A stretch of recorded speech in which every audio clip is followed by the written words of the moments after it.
Sosok mayat berjenis kelamin perempuan ditemukan mengapung oleh warga di Sungai Ciparanje, Kampung Langensari, Desa Tegal Bulet, Kecamatan Tegal Bulet, Kabupaten Sukabumi, Minggu petang. Mayat yang ditemukan dalam kondisi membusuk tersebut menjadi tontonan warga. Petugas kepolisian yang datang ke lokasi langsung mengamankan tempat kejadian perkara dan untuk memastikannya, jenazah langsung dievakuasi ke Rumah Sakit Sekarwangi untuk dilakukan autopsi. Menurut Humas Rumah Sakit Sekarwangi Cibadak, Kabupaten Sukabumi, Muhammad Ramdan membenarkan bahwa Rumah Sakit Sekarwangi menerima kiriman jenazah dari Polsek Tegal Bulet, Kabupaten Sukabumi pada Senin pukul 4 pagi. Dan berdasarkan informasi dari pihak kepolisian Resort Sukabumi akan dilakukan autopsi. Meski demikian, pihaknya belum bisa memberikan keterangan pasti karena merupakan kewenangan dari pihak kepolisian.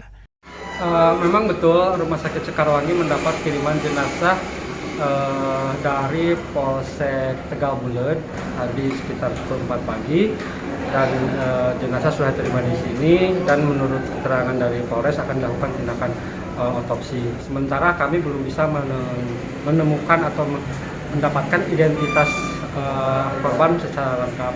Mungkin nanti dari pihak kepolisian akan menyelidiki dengan hasil otopsi dari dokter spesialis forensik kami. Sementara itu, jenazah berjenis kelamin perempuan kini berada di ruang instalasi forensik dan mediko-legal RSUD Sekarwangi Cibadak, Kabupaten Sukabumi. Dari Kabupaten Sukabumi, Ujang Heriaman melaporkan untuk Dinamika.